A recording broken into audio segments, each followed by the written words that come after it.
It was a cold November afternoon in 1943 when a group of American engineers entered a conference room at Aberdeen Proving Ground in Maryland.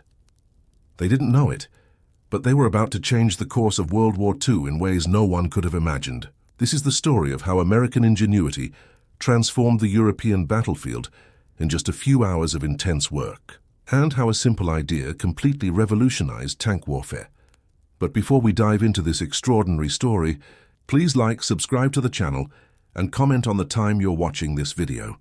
Let's begin.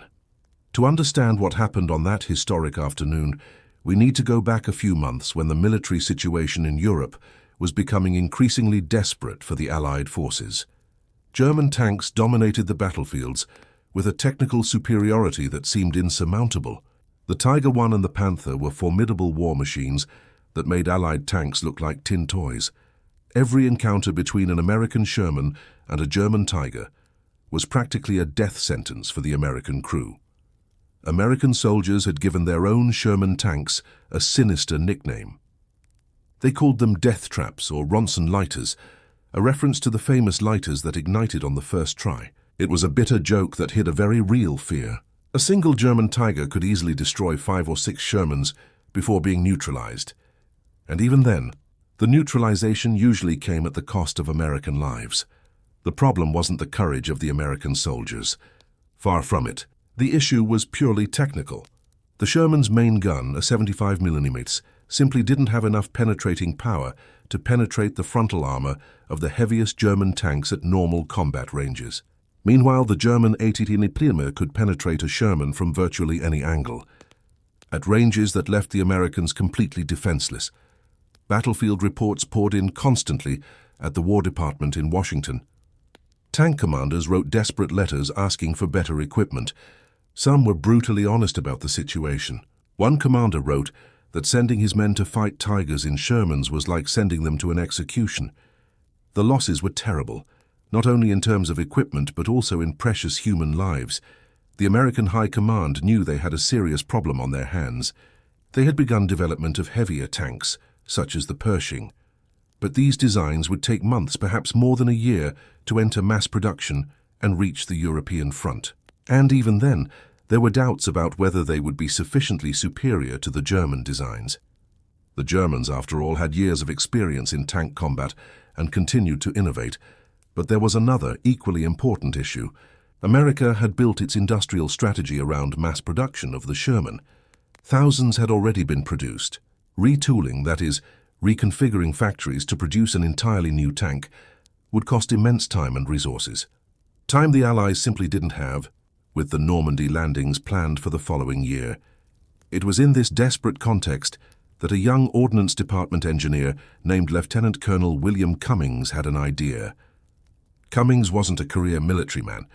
Before the war, he had worked as a civil engineer in Detroit, designing components for the automobile industry.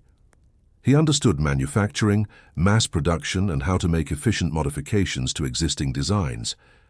Cummings was studying combat reports when he noticed something interesting.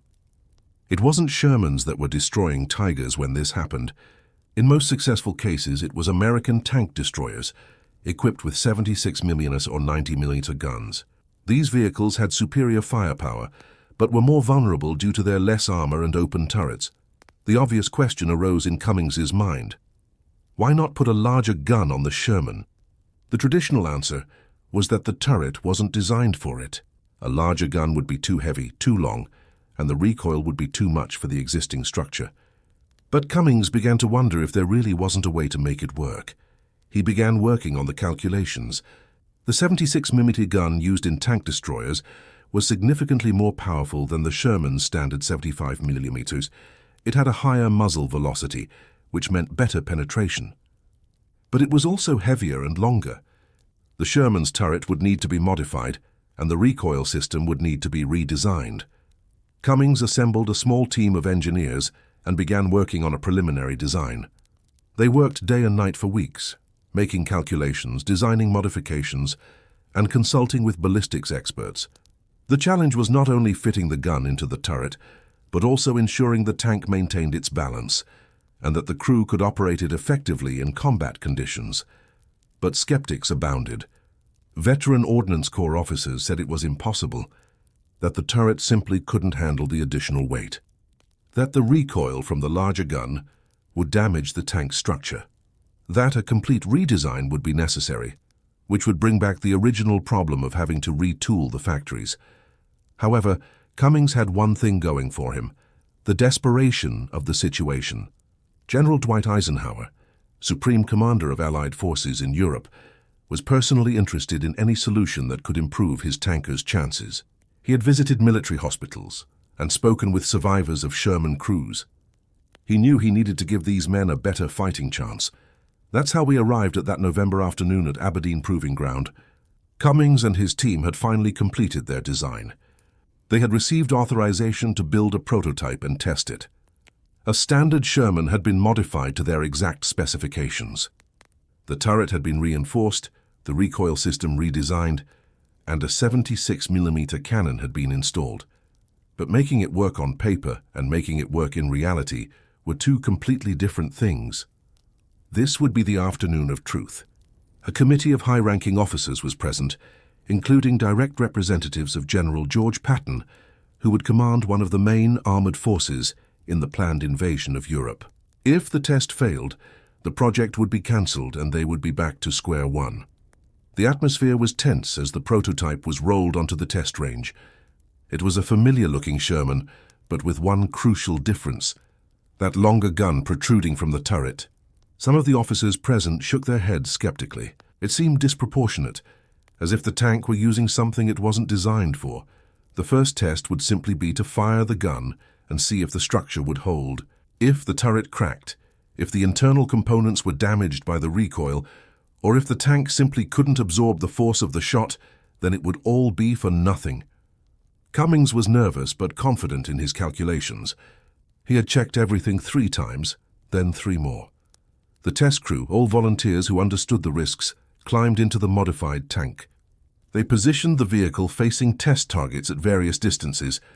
The first target was 500 meters away, a typical combat distance. Through binoculars, observers could see steel plates with thicknesses equivalent to the frontal armor of a panther. The command was given. The modified Sherman fired its first shot. The boom echoed across the proving ground.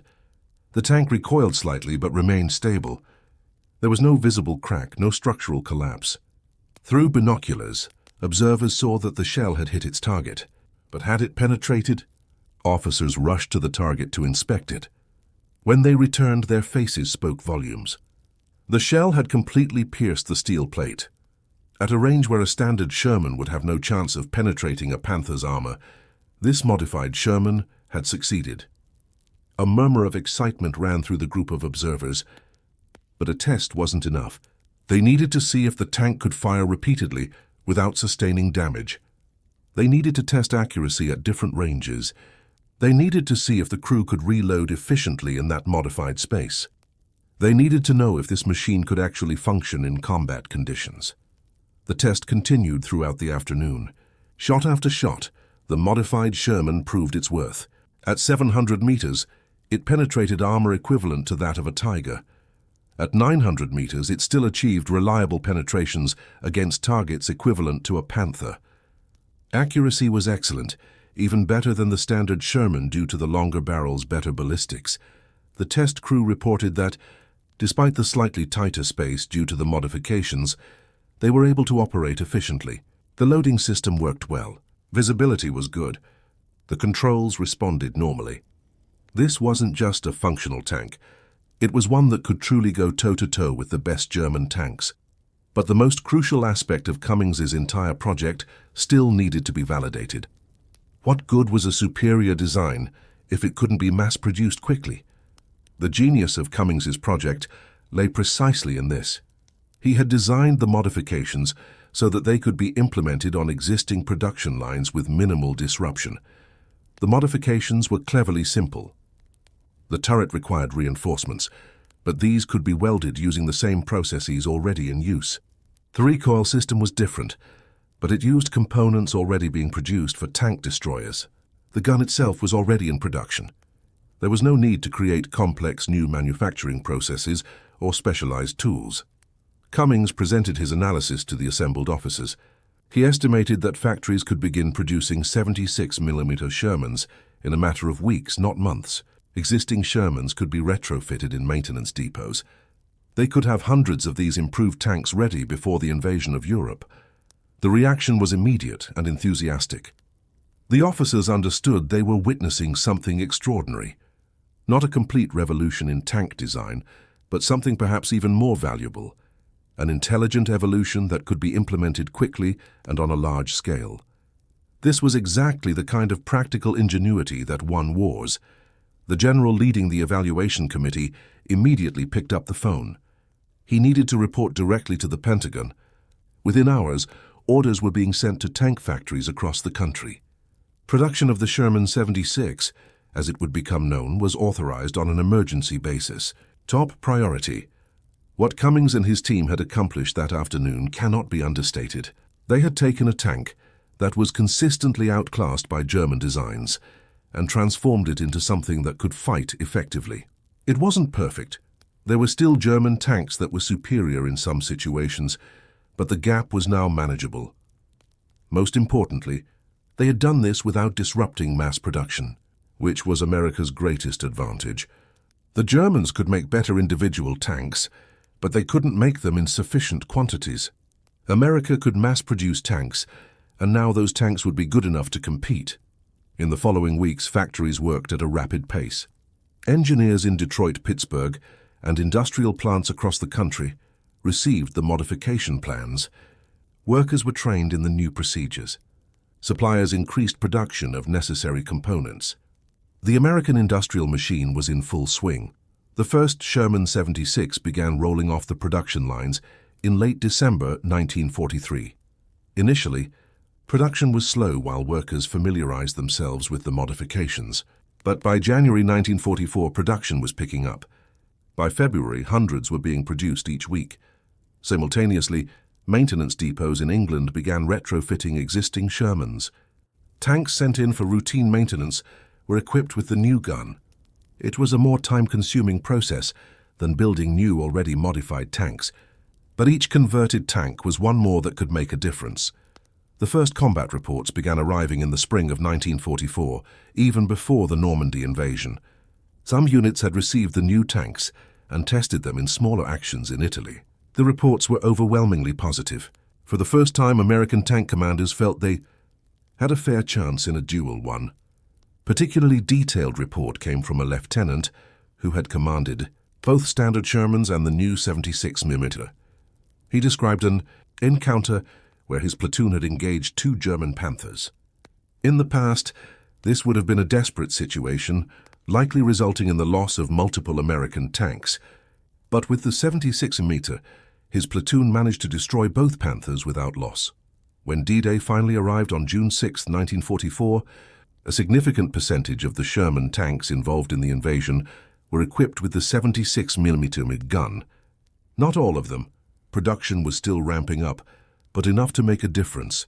And as Allied forces advanced through France, more and more of the improved tanks arrived as reinforcements.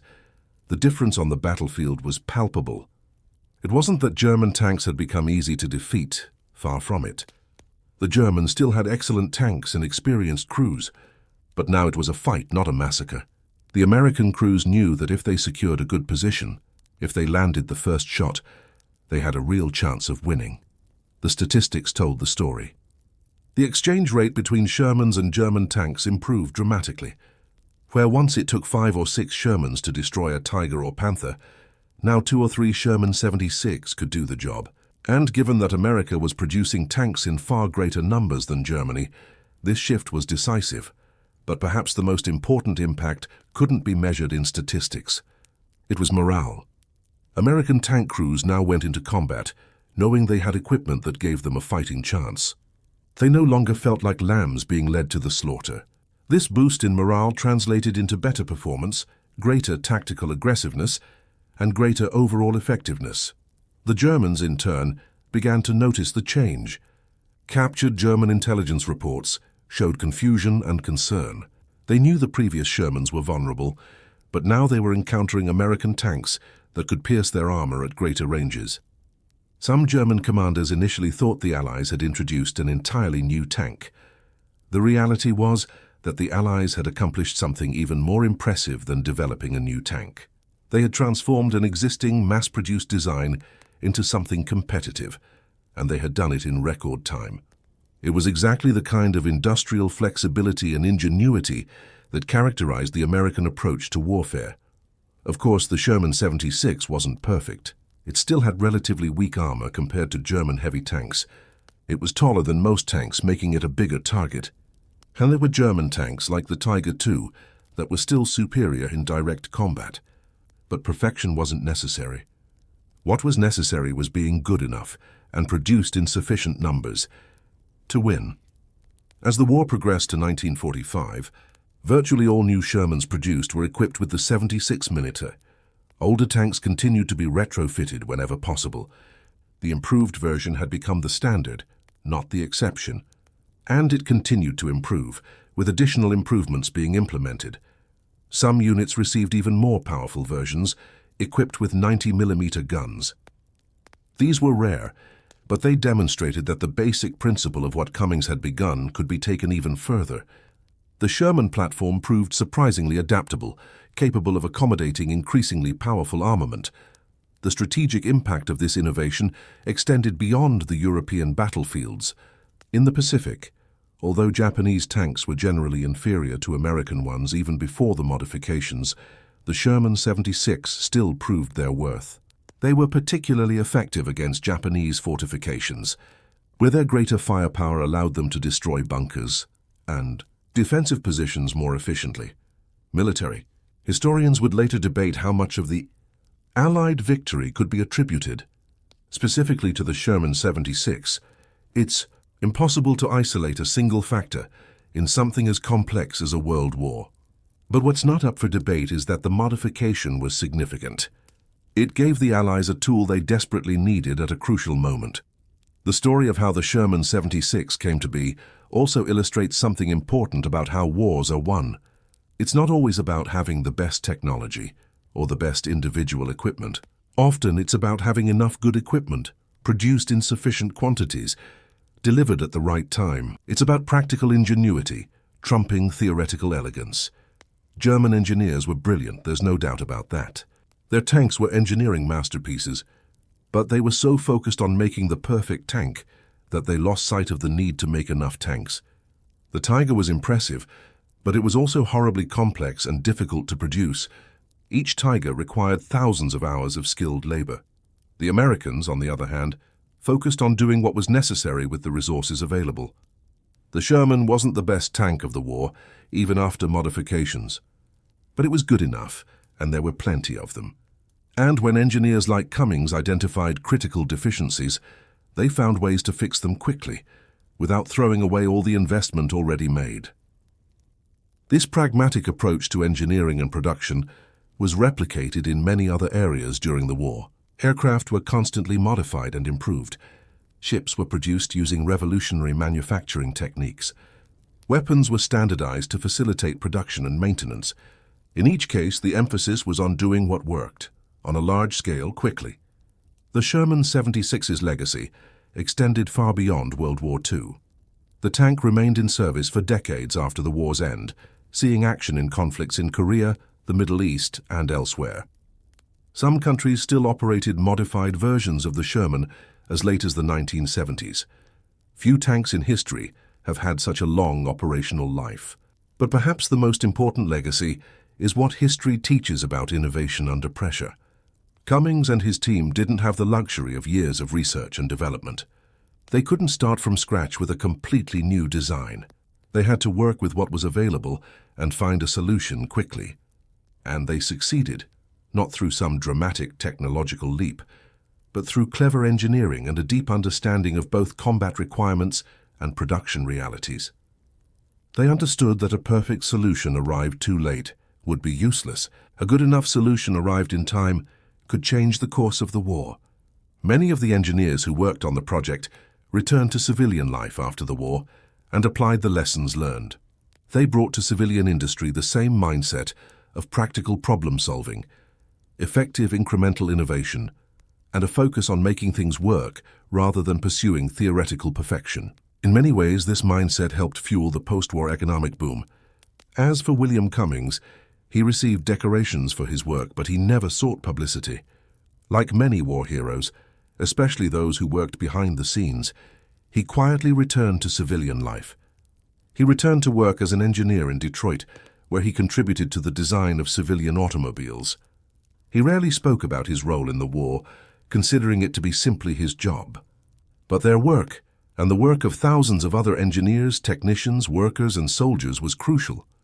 World War II was won not only on the battlefields, but in factories, design offices, and test centers. It was won by people who faced seemingly impossible problems and refused to accept that there was no solution.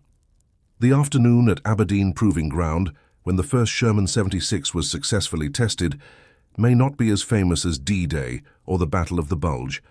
There are no Hollywood movies about it. Most people have never heard of William Cummings. But that afternoon changed the war as much as any famous battle. Because that afternoon, American engineers proved they could take a losing design and transform it into something competitive. They proved that American industry could adapt and innovate quickly. They proved that sometimes the right answer isn't to start from scratch, but to intelligently improve what you already have. The German tanks that had dominated the battlefields didn't become obsolete because they were bad. They became obsolete because the Allies found a way to compete effectively with them, and do so on a massive scale. German technical superiority was neutralized by the American ability to mass-produce enough good equipment, quickly enough. This is a lesson that resonates far beyond war. In business, in technology, in any competitive field, it's often not the most elegant or technically superior solution that wins. It's the solution that best balances quality, cost, implementation time, and scalability.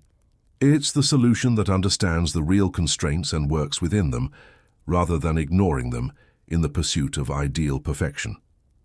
The Sherman 76 that rolled across the fields of France and Germany in 1944 and 1945 were testaments to this philosophy. They weren't perfect. Their crews still faced enormous dangers, but they had a fighting chance, and that made all the difference. When you see old footage from World War II, when you see columns of Sherman tanks advancing, think of those machines not just as tools of war, but as products of human ingenuity. Each one represents thousands of engineering decisions, thousands of hours of work, thousands of people doing their part to create something that works. And think especially of that afternoon at Aberdeen Proving Ground, when a group of nervous engineers watched the first prototype fire its first shot. They didn't know if it would work. They were hopeful. They were confident in their calculations, but they weren't sure. And when it worked, when that shell-pierced armor that a standard Sherman couldn't penetrate, they knew they had achieved something special. They had given American soldiers a better chance to survive and win. They hadn't eliminated the danger. That was impossible in war. But they had leveled the battlefield. And in doing so, they had contributed to the eventual Allied victory in a way that saved countless lives. Thank the Lord God for giving wisdom and discernment to these men and women who worked tirelessly to protect freedom. Their names may not be in history books, but their legacy lives on in every innovation that prioritizes practicality over perfection, in every solution that recognizes that good enough, at the right time, can be exactly what's needed to change the world.